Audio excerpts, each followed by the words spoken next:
You're goddamn sick of it. This is the worst time ever to be a celebrity. You're gonna be finished. Everyone's doomed. Michael Jackson has been dead for 10 years, and this nigga has 2 new cases.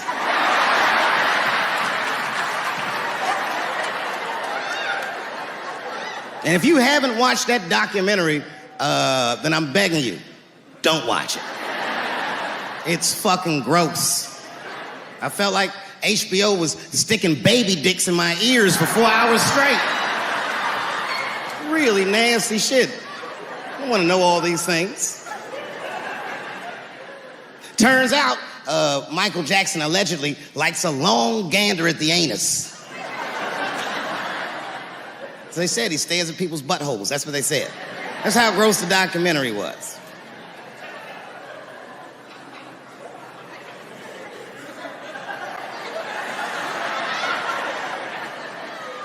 I'm gonna say something that I'm not allowed to say. But I gotta be real. I don't believe these motherfuckers. I do not believe it. But let me qualify the statement. I am what's known on the streets as a victim blamer. You know what I mean? If somebody come up to me like, Dave, Chris Brown just beat up Rihanna. I'll be like, well, what did she do?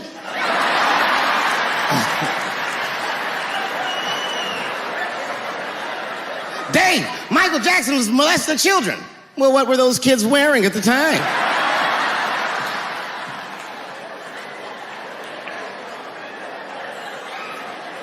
I don't think he did it. But you know what? Even if he did do it, you know what I mean? You know what I mean? I mean, it's Michael Jackson. I know more than half the people in this room have been molested in their lives. But it wasn't no goddamn Michael Jackson, was it? This kid got his dick sucked by the king of pop. All we get is awkward Thanksgivings for the rest of our lives.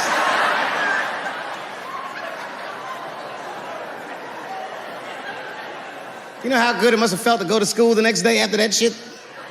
Hey, Billy, how was the weekend? How was my weekend? Michael Jackson sucked my dick. And that was my first sexual experience. If I'm starting here, then sky's the limit.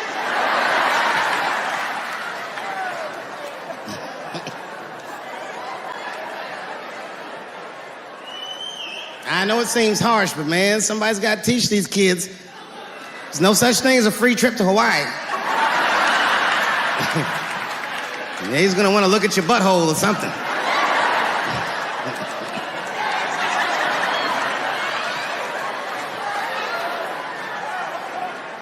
You know why I don't believe it?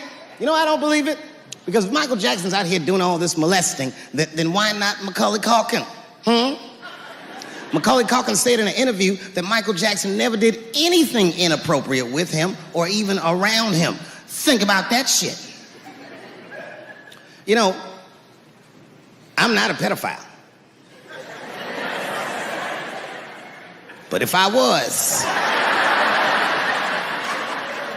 Macaulay Culkin's the first kid I'm fucking, I'll tell you that right now.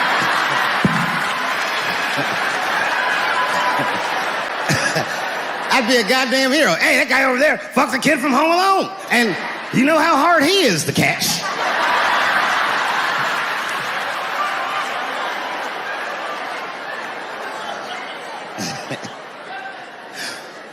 My mind's telling me no.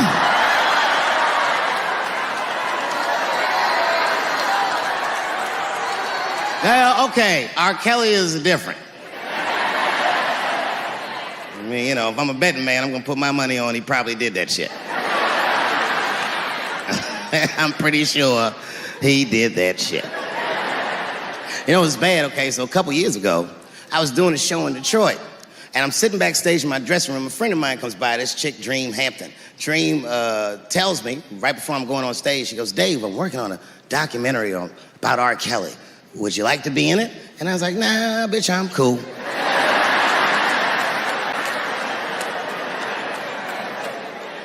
went on stage, I just forgot about the shit. And then 2 years later, the documentary comes out, Surviving R. Kelly. And when it comes out, Dream's promoting the shit, and she keeps bringing me up. She said, I asked Dave Chappelle to be in my documentary, and he said it was too hot for TV.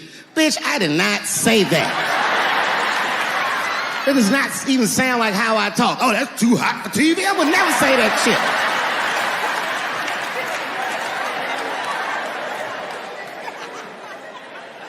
But I'm gonna tell you guys why I wasn't in the documentary. There's a very simple reason, and I cannot stress this point enough. The only reason that I didn't do it was because, and it's very important,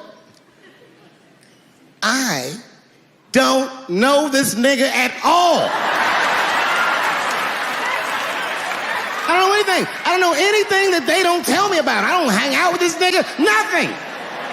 So what the fuck do I gotta be in the documentary for?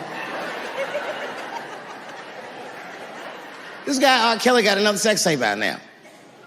Can you believe that shit? This guy makes more sex tapes than he does music. He's like the DJ Khaled of sex tapes. Another one. Like, damn, it's a lot of tapes. The new one's so bad that they didn't even show it. I've never seen anything like this. The prosecutor in Chicago came out in a press conference and read to the media a transcript of a sex tape. Have you ever heard of such a thing? This nigga read the sex tape.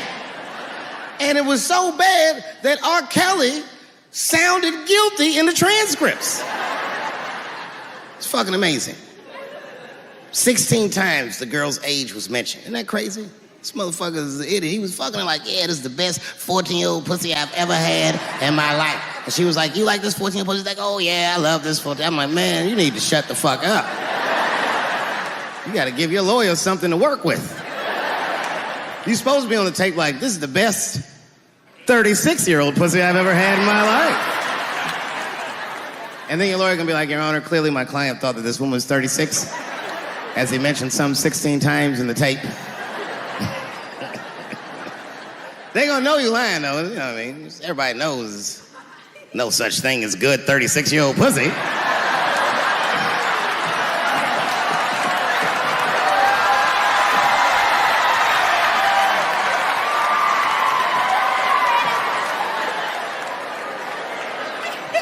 Doesn't matter what I say.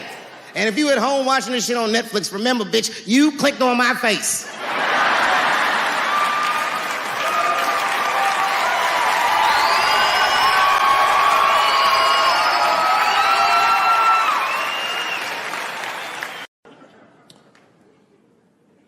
The second time I met O.J. Simpson.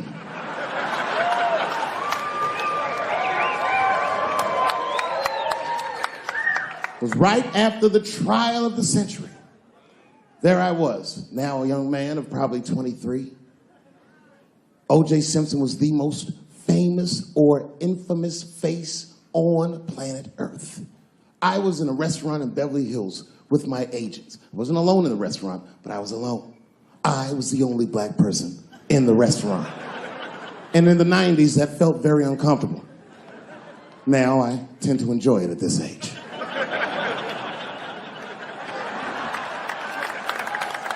I was having dinner with my agents, celebrating a deal that they told me was lucrative, but I later learned fucking sucked. And suddenly, a group of women walked by. Every race was in that group.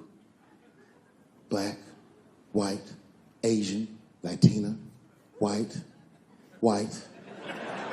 and white again. They were all gorgeous. I watched them walk by. Then, I saw a familiar face. Al Collins, the man from the infamous Bronco check, towards the door. Couldn't believe what I saw. And then, close behind him, was O.J. Simpson, newly released from jail. The restaurant fell still. I was shocked. I didn't mean to say it out loud, but it just came out. O.J. He stopped, turned around to see who said it, saw my black face, and correctly assumed it was me.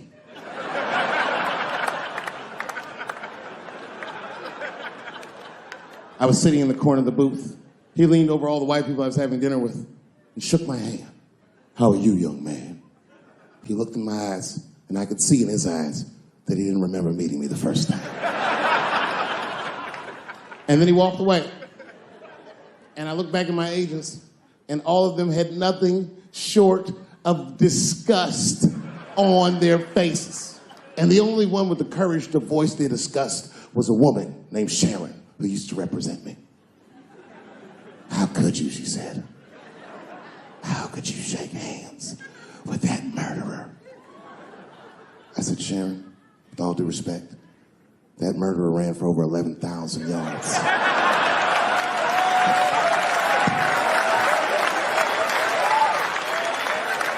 And the glove didn't fit.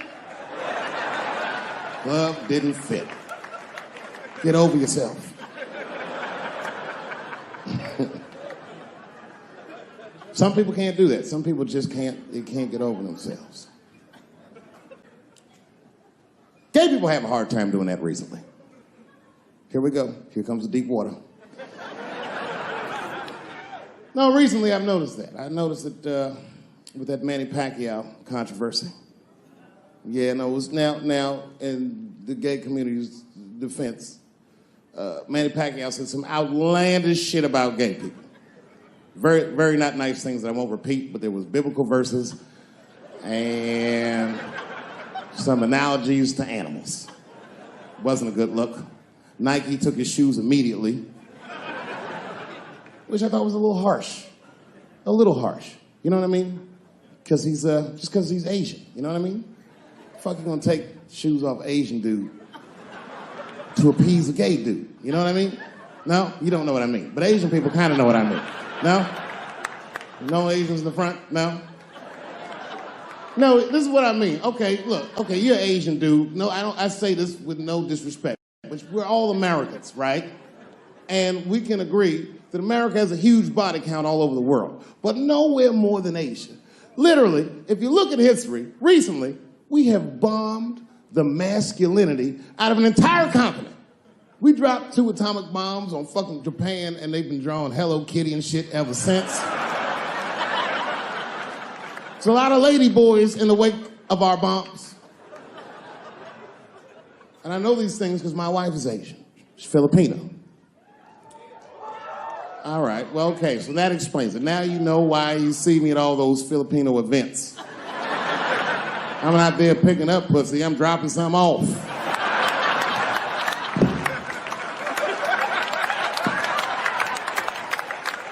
I take my wife to all that shit. I took my wife to see Pacquiao fight Mayweather. We sat ringside, okay? That was a quiet car ride home. That's what that was. But if you know what's popping in the Philippines, you know that they got a whole generation of kids in the Philippines growing up without their mothers. Yes, a lot of women in the Philippines go to the Arabian Peninsula, they come to the United back home, which is still one of the #1 staples in the Philippines economy, money that their expats send back to the Philippines. The men, on the other hand, are left rearing children, twiddling their thumbs, waiting on their wives' checks. These men have been fucking emasculated. And then suddenly, a boxer rises from amongst them and reinstates their manhood with his motherfucking fist. This is not the guy you're supposed to ask, what do you think of homosexuals? He's not your champ. Shit. That's why I don't have a sneaker deal, because if you say something that people don't like, they'll take your fucking shoes off. Road ahead. They've got the longest mental gap to bridge. That's all I'm saying. Because, you know, whenever I see one of them T's on the street, I don't mind them, but I'll be like, man, I miss Bruce. I'm sorry, guys. I'm 42. I remember Bruce Jenner. Before the Kardashians, before all that, this motherfucker was a white American superhero. It was amazing. He was beating Africans at track and field. We'd never seen anything like it. He was on my cereal box growing up. You know how much of that cereal I ate, nigga? I didn't know he was gonna do that.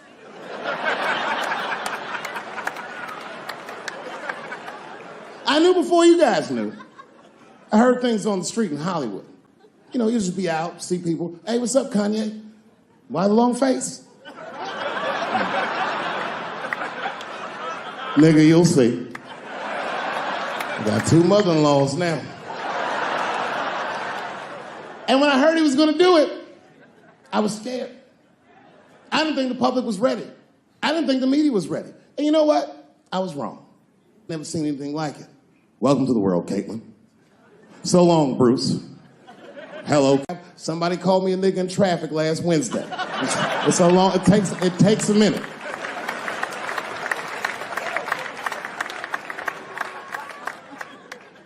My wife's friend, Stuart, told me that. My wife has a lot of gay friends. Stuart's their leader.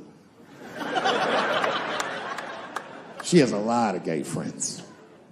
And I don't like them.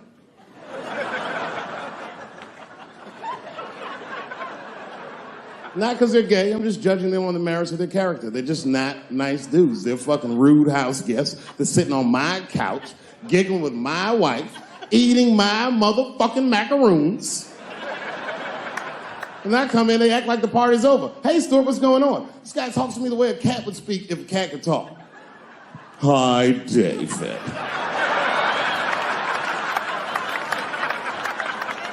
Stuart, what's all the beef, man? What's going on?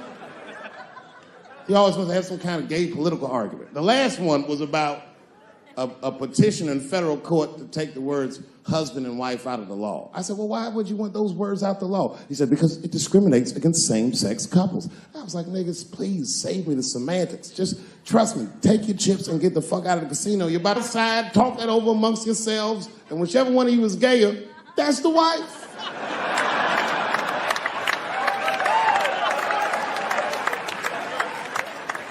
No, Stuart didn't like that. Stuart educates me about this movement, you know what I mean? I didn't even know shit about it. He told me it's called LBGTQ.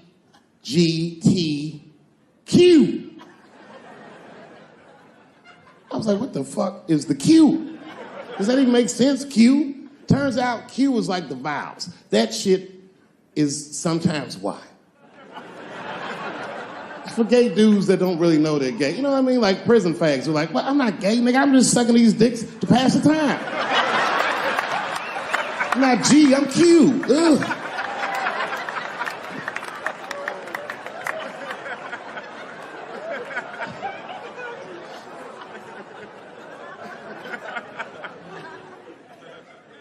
I think, okay, again, of all those letters, the T has the toughest road ahead.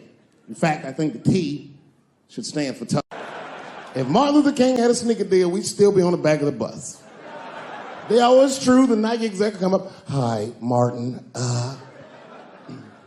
we need you to tone down the talk of civil rights and blacks being humans. It's upsetting our southern distributors. But I don't understand. I thought that's why I had a sneaker deal in the first place. Not quite.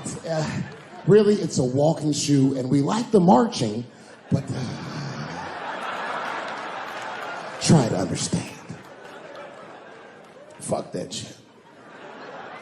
You know, I get it, though. I understand why gay people are mad, and I empathize. You know what? I'm just telling you this is a black dude. I support your movement. But if you want to take some advice from a Negro, pace yourself. These things take a while. Just because they passed the law doesn't mean they're going to like you. Because Brown versus Board of Education was in 1955. I was shocked. Is this happening? Wait a minute. Is this a time in American history when an American can make a decision for themselves? And even though other Americans don't understand it, they'll support it and let this person live a happy life? Is this what's happening? If it is, then good for America. That's Dave Chappelle, the American. Although Dave Chappelle, the black American, he was a little jealous. I was like, how the fuck are transgender people beating black people in the discrimination Olympics? If the police shot half as many transgenders as they did niggas last year, it'd be a fucking war in LA. I know black dudes in Brooklyn, hard street motherfuckers that wear high heels just to feel safe.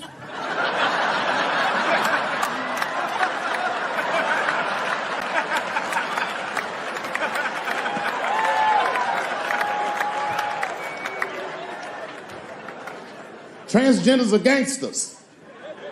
I used to do business with a transgender in Hollywood.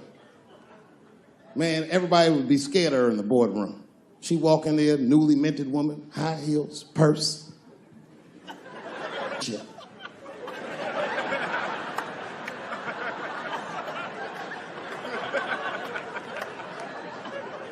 Then she walked to the head of the conference table, stare at us all, reach in her purse and pull her old dick out and throw it on the table. Let's talk business, gentlemen. Ah!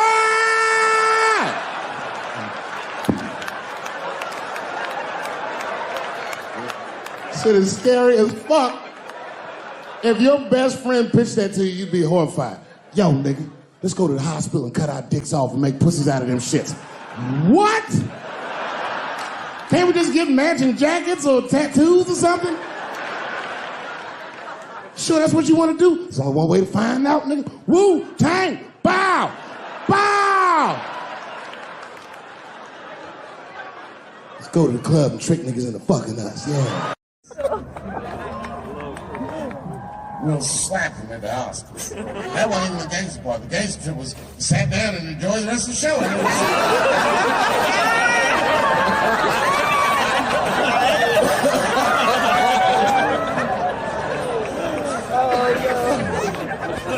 Wow!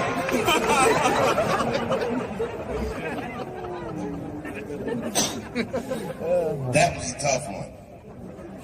I done seen a lot of wild shit in my life. Slap Chris. Now, I don't know whose fault that was. I don't know what was going on. Chris is my man, but you know what I mean?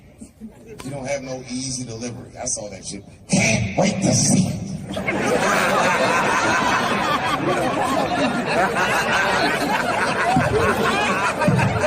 Can't wait to see it. The nigga was laughing at first.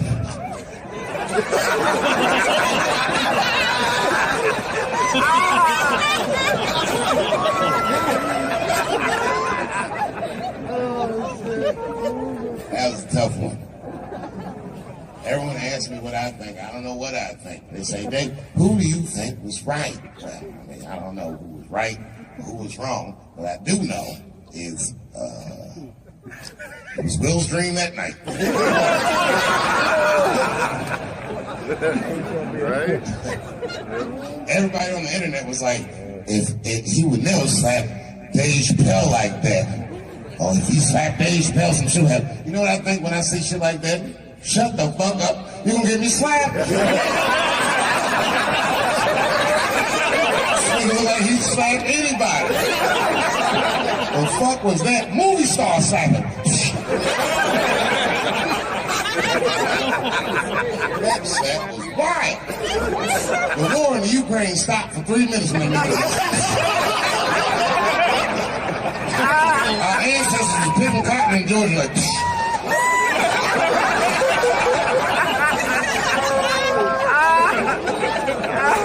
what is that?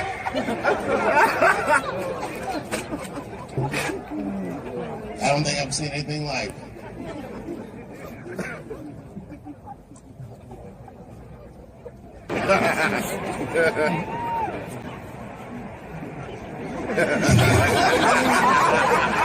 He had an abusive father.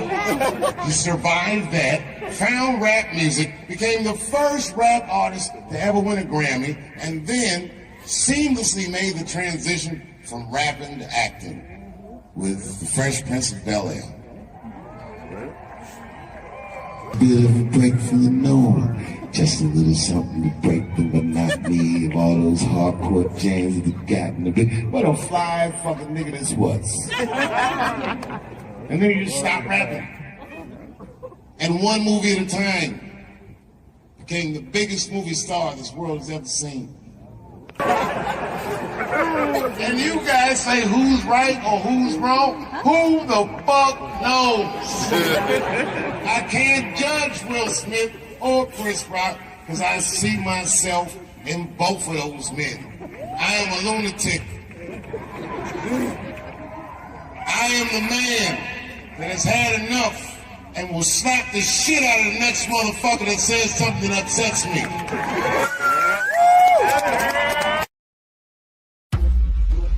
The crazy thing is I'm more nervous about doing stand-up than I am about bungee jumping out of a helicopter over the Grand Canyon. When you do music, you forget your lyrics, the audience knows them. And they catch up and they pick up, they go with it. With your stand-up, if you stutter, you stumble, if there's one moment where your heart jumps, they see it. To be able to stand on a stage with a microphone, no music, no backup dancers, no special effects, no second chances, just you, the microphone, and the crowd, to me is the hardest thing in entertainment. This guy is actually his first time doing stand-up. I feel like he might have a future in it. Make some noise for what's his face.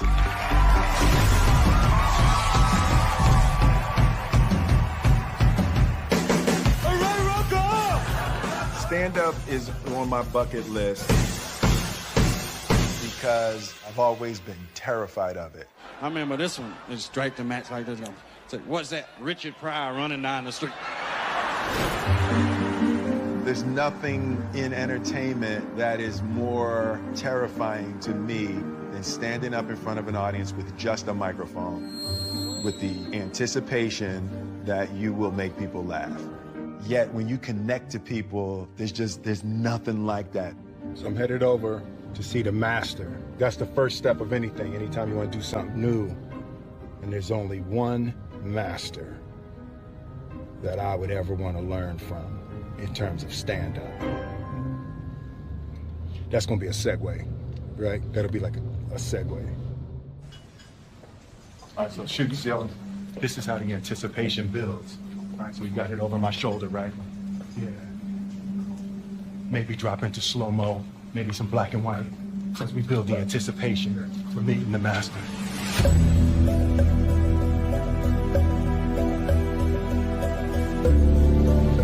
I'm like a young grasshopper, and I'm ready to meet the master.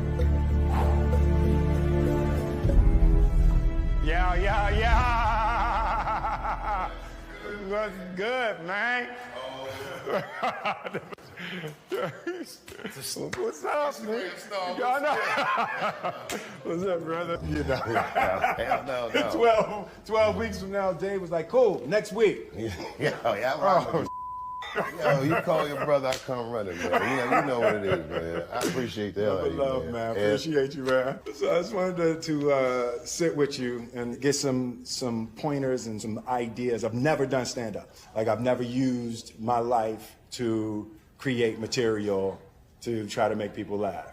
Oh, okay, this is gonna be fun. Yeah. All right, so I'll run down a checklist. Yeah. All right, and I don't know who's directing it, but you might want to put these things on the lower third. Ooh, on the lower third. Yeah. Put it Somewhere right around here. there. Should be some, Oh man. somewhere, okay. See, that's why you come to a master right there. Yeah. You know, I know the lingo. The first thing I'll tell you is confidence is key. The reason you should be confident is primarily because you're Will Smith. Like it's not gonna go bad. No. Because I've been watching you for years. You're actually a funny dude. I've spoken to you before. You're a great conversationalist. Because what else do you really need? All you need to do is pick the right to talk about. Yeah. So then number two, pick the right to talk about. And the best advice I got ever doing comedy was from a comedian that was not particularly good, but the advice was very important to me. He said, you are one of these comedians that think you have to be funny all the time. And you don't. But you do have to be interesting all the time. That's deep.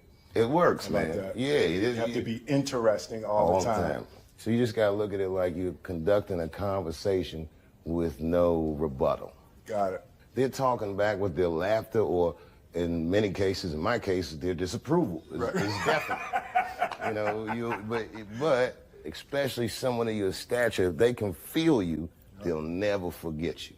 They'll be like, okay, this is the greatest that's ever happened. And you can tell them about anything. the more embarrassing it is, the more relatable you are, because because everyone thinks you're perfect. Nobody. It's part of my bucket list. Things I've always wanted to do, things I've been afraid of. So I'm jumping out of a helicopter. I'm doing stand-up. I'm Kathy Griffin.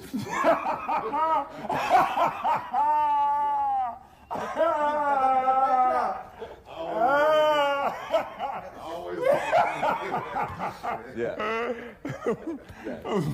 And it's never been more dangerous. Hello, Q-tip. Yo, what's up, boy? Yeah. It's Will. What's up, man? Man, I ain't got no CeeLo dice though. I know. Hey, listen. I was like, if that's tip, you got. Trust me, we in Vegas. We gonna easily get 3 dice. There you go. Yeah.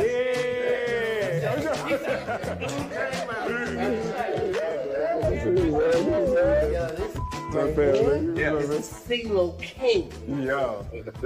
Them dice. Don't let the smoke Dice. taste fool you. Listen, they just They'll do. take all your money. They just let the dice do. They do what I want them to do. They do what I want them to do. 1,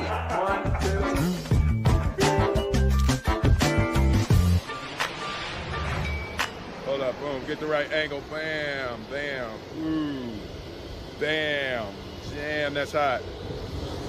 So yeah, we just back from Vegas. So it was good, it was a good trip, I'm feeling very excited.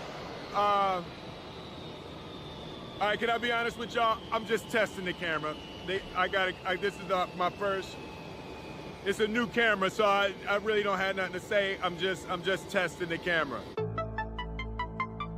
The stand-up is about exploring my life, having the opportunity to think about my life and think about my experiences in a way to craft them into jokes is a beautiful self-exploration. With me being the source of the material, I just need help mining my life and mining my experiences to be able to structure them into a routine.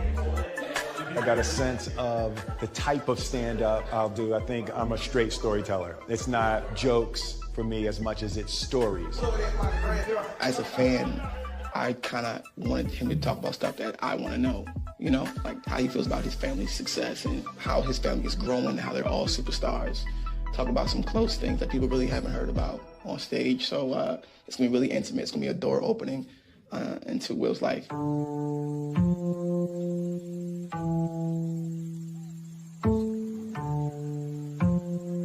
It's my morning walk. I usually take a morning walk out at the house. Jada turned the whole damn house into a set. See that? Look at all that. What the f is that doing? What is she shooting on the roof? Y'all see that?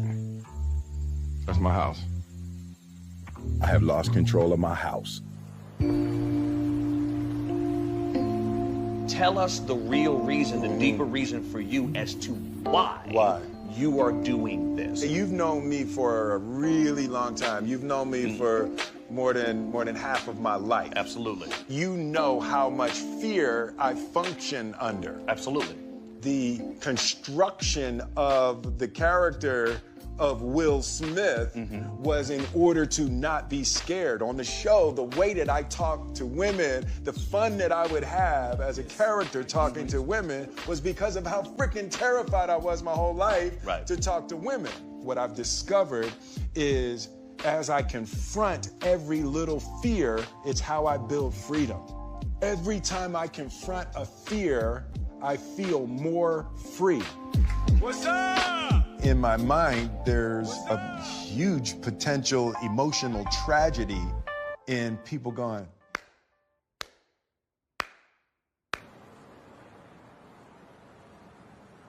I'm getting nervous. Are you? We're getting close. Yeah, I'm actually getting nervous. I'm gonna learn something about myself. One of the things I'm already clear about is I care too much what people think about me.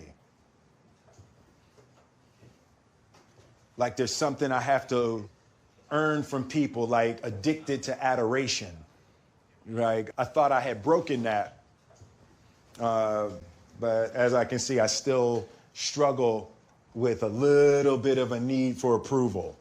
The nerves around being judged are huge for me. It's been a big part of the difficulty in experiencing the joy that I want to experience in this life. And even doing the stand-up, if it sucks, but I'm not going to allow the fear of the disapproval of others to keep me from living the way I want.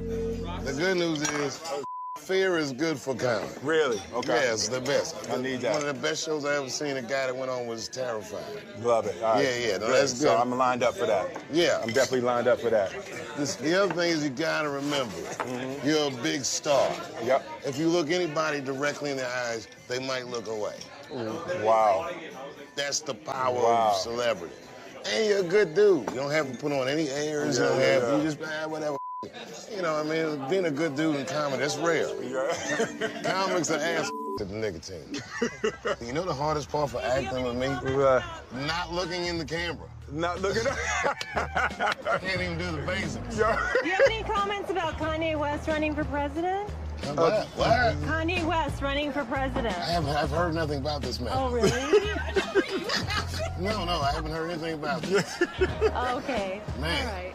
Well, hopefully we'll get the right celebrity in office. Yes. Can you, Will Smith, or you run for president? You would vote for me if I ran? I would. All right, yes. I'm gonna consider it. I'm gonna take that under advisement. Please. And I'll be the vice president. That way, nothing bad will happen to Will. Oh my God, that is wonderful. A rock and a hard place. I love you guys. I love you. Be well. We have to make a movie together. That will be hilarious. Hey man, what's my last minute pep talk?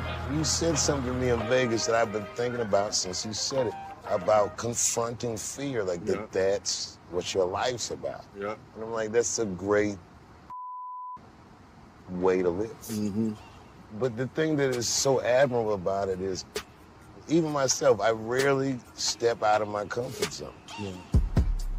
Let me tell you, you know who makes me nervous when they're in the audience? Who? Eddie Murphy. Really? Yeah, you know, I don't get starstruck, man. Something about when I see him in an audience. Really? It makes me feel bad about myself. Because I know he's better than me. Even though he don't do it anymore, I'm like, you're naturally more gifted. Eddie's hilarious, man. The Godfather. Yeah, he's a wild dude. Growing up with Eddie Murphy, you know, I was from the Eddie Murphy generation, and it was just a superpower. It was magic to be able to stand on stage and make people feel like that. Even though it's 1982, it's still a risky business to be the first black president. You know, you have to give speeches like this. My fellow Americans. Eddie Murphy was the singular image of what a young black man could become. And he didn't compromise his blackness. It's like, if you're gonna do it, you gotta do it like that.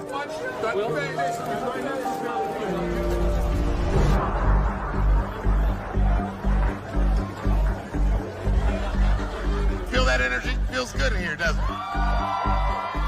Well, don't forget, herpes is in the room. I've definitely used fear to overcome my internal and personal weaknesses. How can I use the negative emotion that I'm experiencing and direct it toward positive outcomes? I want to bring another guy up to the stage. This guy is actually his first time doing stand-up, but I don't know, something about his guy. I feel like he might have a future in it. And every once in a while, as the host, you got to go with your gut. So please give this next gentleman a warm round of applause.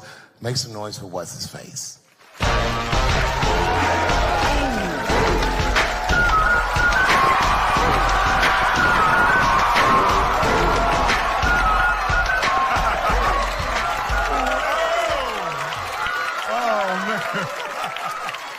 I know y'all like, what the hell is Will doing up there? Let me explain. It's my 50th birthday next week, yep. And I've decided I'm going to do every damn thing I've ever wanted to do in my life. I'm going to meet everybody I want to meet and go everywhere I want to go. You know, so this is one of the first things on my bucket list to do stand-up. Next week, I'm bungee jumping out of a helicopter over the Grand Canyon on my actual birthday. Third episode, I'm going to have sex with Kathy Griffin.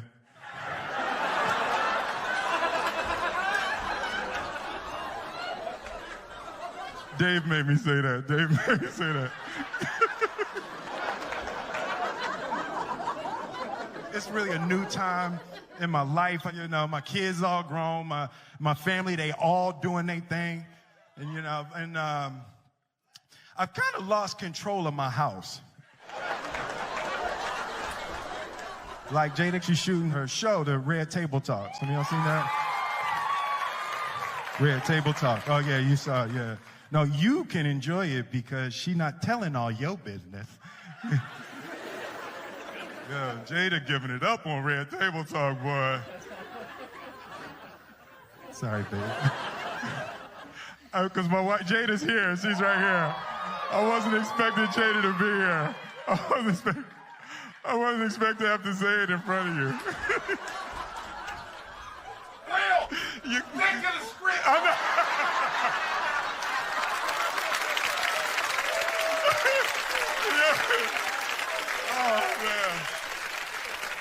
Oh, man.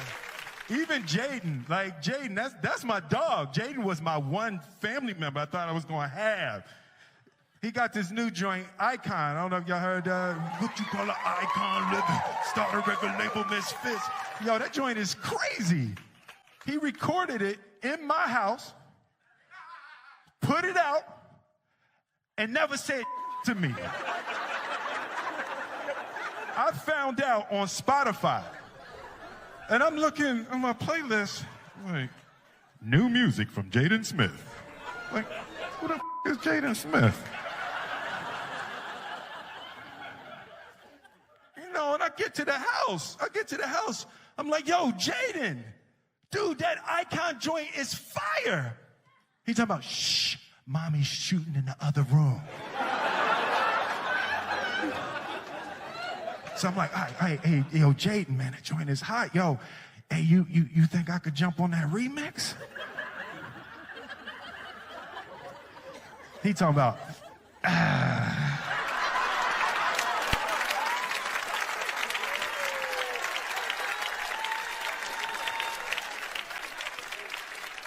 was like, he just looked at me like I'm the second best rapper in my house. So I waited for him to go to sleep. I went in the studio, I jumped on the remix anyway.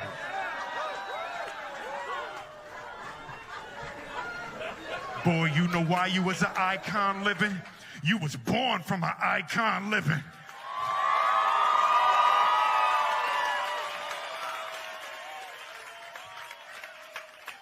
While he was still asleep, I just got all my Grammys and put them all over the house.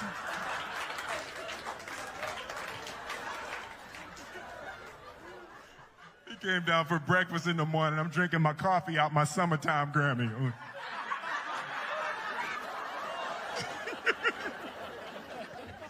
I'm petty. Like, I'm not even going to front. I'm petty. I come from a long line of petty Smiths. My father was petty. I remember when Independence Day came out, and it was like, it had broke all the records and all of that, and global, biggest movie, everything.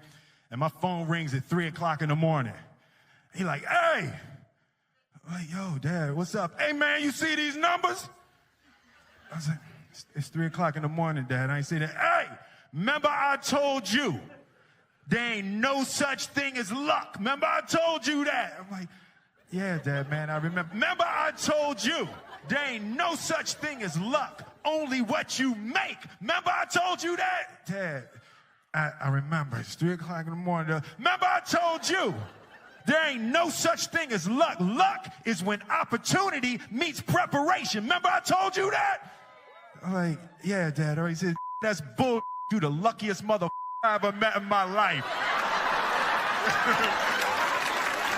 I'm Will Smith. Thank you very much.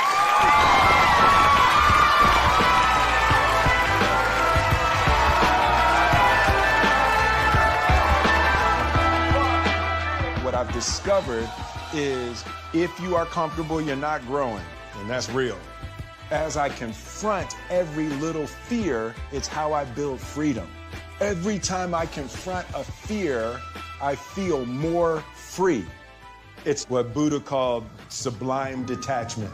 Life is so much fun when you don't give a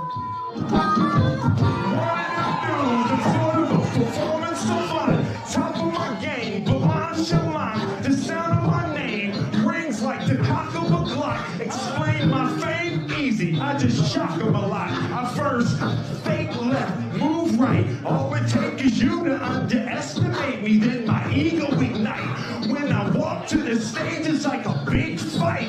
It's all. Okay. Before I did Killing Them Softly, when I was 22, HBO gave me the biggest opportunity of my life at that time. They gave me a half-hour special, but this shit was not like a special, you know what I mean? It was like, it was generic. It didn't even have a title. It was just Dave Chappelle. And I shot it in San Francisco at a place called Broadway Studios, which is on the second floor of a building. And beneath Broadway Studios is a nightclub. And the special was only supposed to be 30 minutes. And I got ready, I practiced, I did all the shit I was supposed to do. And the night that I taped, 20 minutes into my 30-minute set, I'll never forget this, music started blasting from the nightclub underneath. You could hear it real loud, and it fucked my whole show up, and I was devastated. I was a young man. I really believed in what I was doing, and I thought that my dream had been killed.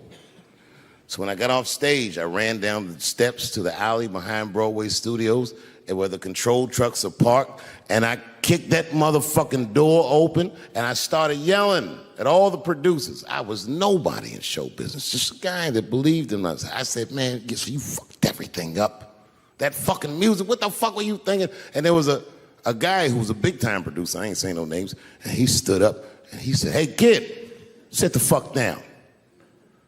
He said, we didn't ruin anything. He said, we made a deal with that nightclub to not play music, and they didn't honor the deal. And I said, who didn't honor the deal? And he pointed to a guy. I'll never forget it. It was an old white man sitting in the Ford Taurus by himself. And he said, that guy right there. And I didn't waste no time or ask no questions. I went to that Ford Taurus and I beat on that window and I said, open the door, motherfucker, I want to talk to you. And that old man looked at me for 1 second and wisely drove the fuck off. And left me in the alley cussing at anybody who would listen. And 2 minutes later, literally 120 seconds later, couldn't have been any more than that, the doors of the kitchen in the alley of that nightclub underneath Broadway Studios flung open. And that old man was standing there, that same old man with reinforcements. He had 2 big goons with him, and he looked at me, and he was calm as a cucumber. He said, you, come here. I want to talk to you. I didn't know anything about the streets at this age. But I found out later in my life that these men were Russian mobsters. And I don't know what you guys know about the Russian mob, but these are the niggas that killed Denzel in Training Day.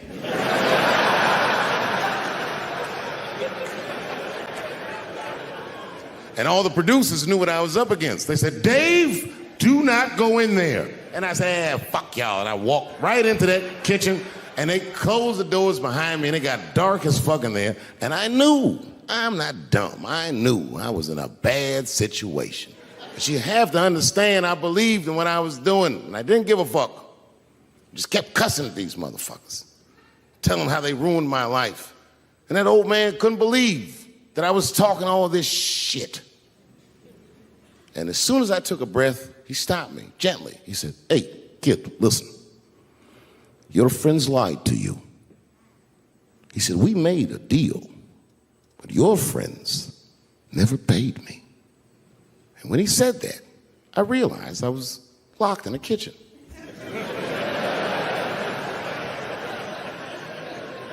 I realized he was telling the truth, which would make me wrong.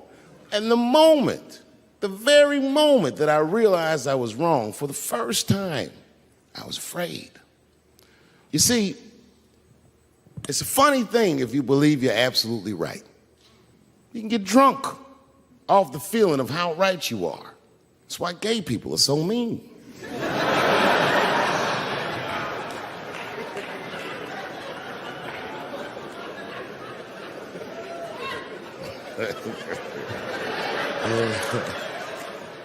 But I didn't buckle. You guys would have been very proud of me. I was scared, but I didn't buckle. I said, well then, sir, I owe you an apology. But I believe that no matter what reason that music was playing, it ruined my life. And that old man looked at me with sympathy in his eyes. And he walked over to me and he gently placed his hand on my cheek, which I gotta tell you, is a very emasculating thing to do.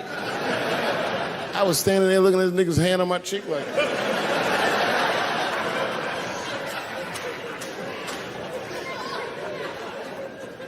and he said, you are a real man. And he tapped me on my cheek. Real soft. Just like that. The doors opened back up. The light from the alley flooded into the kitchen. And I just walked out alive. I lived to fight another day. And in that moment, I learned one of the most valuable lessons of my life, and I have to share it with you. And that lesson is this. In your life, in any given moment, the strongest dream in that moment wins that moment. I am a very powerful dreamer. Yeah, I'm not lying.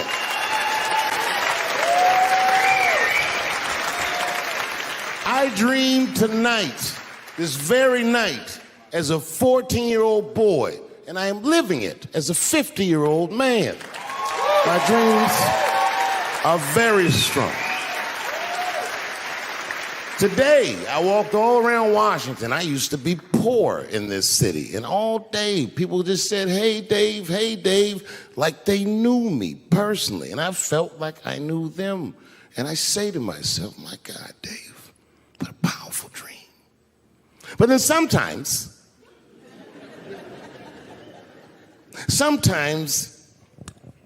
I feel regular. Feel like myself. Maybe I'll smoke some weed and be at some nightclub and feel shy. But I'll look across the nightclub and I'll see some guy that no one's ever heard of. But this nigga worked all week and got bottle service. And his bitches bringing Moet with sparklers to him. And I picture in my mind he's Persian. He's doing some kind of weird Persian dance. And he got 6 bitches at his table because he got so much liquor, and they all call him saying, go Cena, go Cena. And I'll be looking across the room like, oh my God, I'm in that guy's dream.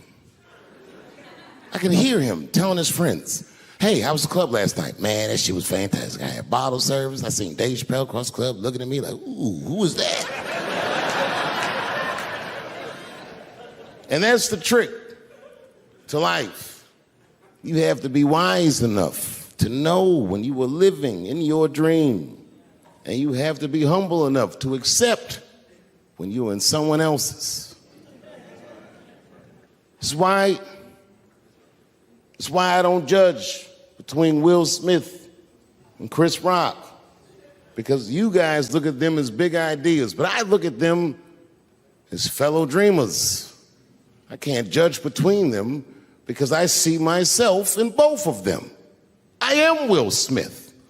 I am the man that cannot take it anymore and will slap the shit out of the next person that says a crossword to me or somebody that I love.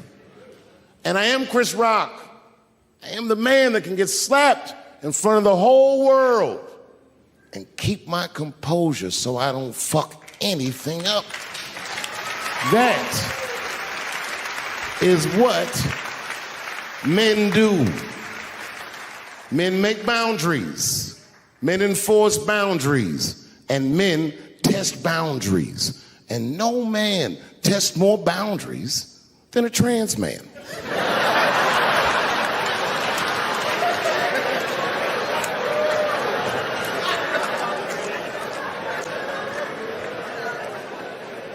When I see a fellow dreamer, I give them my utmost respect. Even if I don't understand what their dream is. I know a dreamer when I see one. And I've met many powerful dreamers in my life. None more powerful than a man who calls himself Little Nas X. I met this nigga at a party. I had no idea who he was.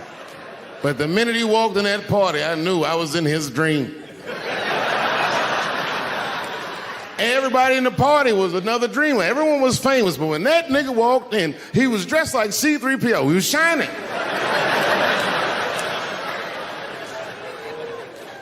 And everyone was like, oh my God, there he is. That's Little Nas X. I didn't know who he was. And for some reason, out of all them dreamers, he walked right up to me. And he said, I tried to get you in my video. I didn't know what the fuck he was talking about. I said, what? I said, what? What video? And he just looked at me like, you know what video, and walked away. And I watched him walk away. I said, man, this nigga's having a very powerful dream.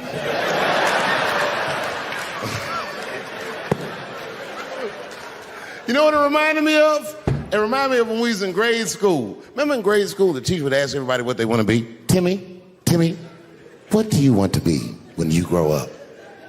And Timmy acted like he had an idea. He'd stand up, he'd say, I want to be a fireman. And the teacher would say, Timmy, that is a beautiful dream. But Timmy didn't mean it. Timmy said he wanted to be a fireman because deep down, Timmy's attracted to fire. And by the time he's 14 years old, this nigga's a full-blown pyromaniac, playing with kerosene and matches like a goddamn expert. And then one night he goes downtown with his buddies, fucking around with fire, and burns a warehouse down. And he doesn't know it, but there's 13 migrant workers from El Salvador, and they in that motherfucker, they get trapped, and then they die in the fire. Isn't that a tragedy? It was an accident. He's only 14 years old, but he's black. So they try him as an adult. And Timmy ends up spending the rest of his life in jail. Dream deferred. Burp, burp.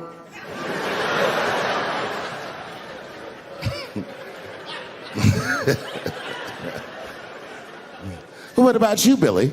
Billy, what do you want to be when you grow up? And Billy stands up and he says, I want to be president of the United States.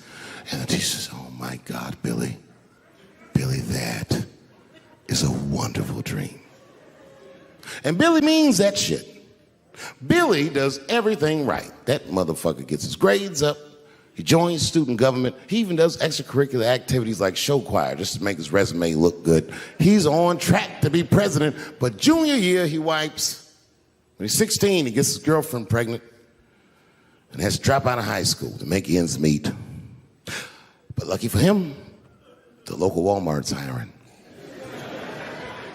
By the time he's 20 years old, this motherfucker makes assistant manager at Walmart. He's the youngest one in the district. He says, oh my God, if I can keep this up for 4 more years, I could be a manager. And if I can keep this up for 6 more years after that, I could even be a regional manager and have as many as 3 Walmarts under my control. And he's a big picture guy. He sees where this path is going, so he kills himself.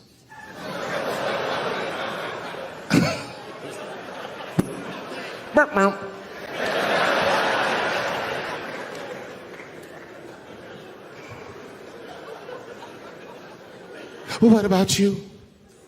What do you want to be when you grow up? I don't want to say, because I don't want the other kids to laugh at me. Who cares if they laugh? Your dream is yours. Own your dream so they can come true. Say it loud and proud. What do you want to be when you grow up? Little Nas X. And that nigga stood up in front of the whole class. I want to be the gayest nigga that ever lived. I want to do a music video and slide down a stripper pole all the way to the depths of hell and suck the devil's dick at 10 o'clock on BET while all the kids are awake and can see me. Shockingly, that was the only dream that worked out.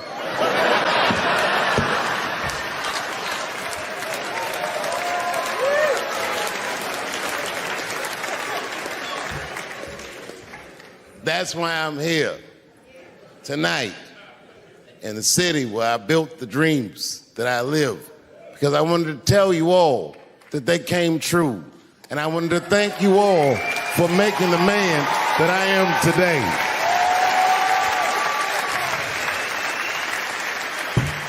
Yes, I am living a very powerful dream. Every time I come to this city and I stand in front of you, I realize that, my God, man, this is not my dream at all. It's yours. And I am honored to be in it. Thank you very much, Washington, D.C. I'll see you next time. Hello, xin chào tất cả mọi người. Chào mọi người đã quay trở lại với buổi review sản phẩm của em Lan ngày hôm nay. Thì sản phẩm của em Lan ngày hôm nay đưa đến cho mọi người đó là một viên uống, đó là viên uống viêm xương khớp nhé. Viêm xương khớp, cái sản phẩm này là sản phẩm điều trị viêm xương khớp cho mọi người nhá. Đây. Sản phẩm này là sản phẩm viên xương khớp này. Viên uống viên xương khớp này là có thành phần chính gồm các glucosen, vitamin D3, MSM, collagen type 2, các sản phẩm dùng để hỗ trợ điều trị các triệu chứng của viêm khớp như là viêm khớp, khô khớp, tổn thương mô sụn khớp. Tổn thương mô sụn khớp thì đây là những cái sản phẩm để chúng ta uống hỗ trợ nhé. Thương hiệu là của dược phẩm VCAS. Đấy, hộp đóng gói là hộp của nó là họ là 30, một lọ 30 viên, dạng bào chế, đường uống, xuất xứ là của Việt Nam. Đối tượng sử dụng là mọi đối tượng và chúng ta sử dụng sau bữa ăn. Chúng ta sẽ sử dụng là sau bữa ăn nhé.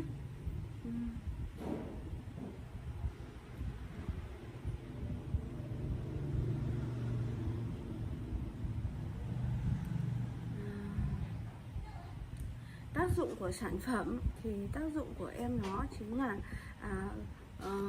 glucosamine. Glucosamine thì là mang lại những công dụng sau. Đây là glucosamine thì mang lại những cái công dụng, đó chính là làm nguyên liệu chính tổng hợp lên propeptigan, cấu tạo lên chất nền của sụn khớp. Đấy. Do đó thì sự suy giảm hàm lượng glucosamine trong cơ thể dẫn đến tình trạng đau nhức và thoái hóa xương khớp, nhất là ở người cao tuổi.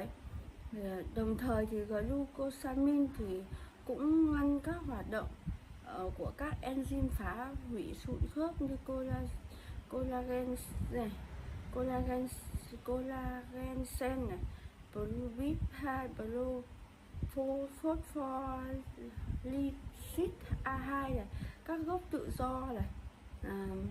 Bên cạnh đó thì cũng kích thích sản sinh ra mô liên kết xương, đẩy mạnh hấp thụ canxi, giúp xương của chúng ta chắc khỏe và linh hoạt hơn. Tạo dịch nhầy xung quanh ổ khớp, sẽ tạo dịch dày xung quanh ổ khớp, nhờ đó khả năng được bôi trơn, phục hồi nhanh chóng các tổn thương mô sụn khớp và chống lại sự va đập. Methylsulfonmethen là hợp chất hữu cơ có chứa lưu huỳnh, thúc đẩy và duy trì phục hồi linh hoạt các cơ chế liên kết bẩn đấy. Nhờ vậy tăng khả năng nuôi dưỡng sụn khớp. Nuôi dưỡng sụn khớp, giảm đau nhức hiệu quả, xoa dịu viêm xương do chấn thương gây ra. Collagen type 2 giữ vai trò như là một protein quan trọng trong cấu trúc của sụn, xương ở cả động vật và con người. Do đó thì loại collagen này có tác dụng như là một duy trì độ bền chắc của sụn khớp, giảm căng cứng, đau nhức và tái tạo tế bào nhanh chóng.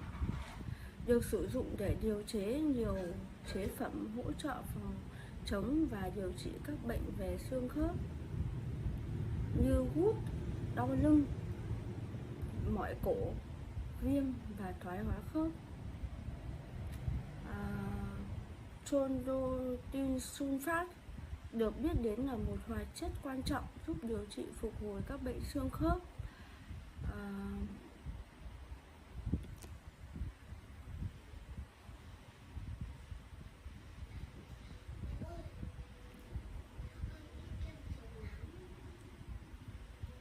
Không bôi được, con lớn thì không chưa bôi được. Được biết đến như một hoạt chất quan trọng giúp điều trị và phục hồi các bệnh xương khớp. Cơ chế tác dụng nhờ ức chế các loại enzyme phá hủy sụn kết hợp với các xúc tác phản ứng tổng hợp của là một chất tăng cường hoạt động của xương khớp, xương khớp. Sụn vi cá mập cung cấp hàm lượng lớn các chondrosulfat hiệu quả cho các trường hợp bệnh xương khớp như trên. Đấy. Cao liễu trắng có tác dụng giảm đau nên giúp cải thiện. Cao liễu trắng thì có tác dụng giảm đau nên do viêm khớp dạng thấp, gút xương khớp, cả viêm cột sống dính khớp thì cao phòng phong thì có tác dụng chống viêm giảm đau, giúp tăng khả năng miễn dịch của cơ thể. Đấy. Các thành phần còn lại cũng góp phần hỗ trợ bệnh xương khớp, chống viêm, giảm đau, tăng cường hấp thụ kali, calcic và nuôi dưỡng cho xương chắc khỏe và khớp linh hoạt. Chỉ định là sản phẩm dùng để hỗ trợ điều trị trong các trường hợp như là người bệnh bị xương khớp gây viêm khớp, khô khớp, có tổn thương mô sụn khớp. Đấy. Cách dùng thì bào chế ở dạng viên nén, dùng đường ống với lượng nước vừa đủ.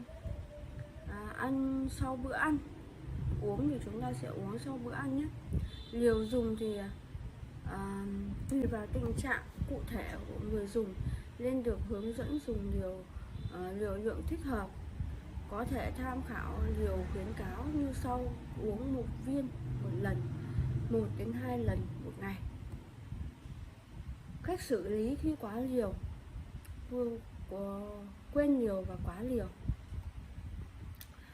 Quên liều khi nhớ ra thì hoặc có thể bỏ qua liều đó để dùng các liều tiếp theo tại thời điểm như bình thường, không dùng liều gấp đôi cho một lần uống.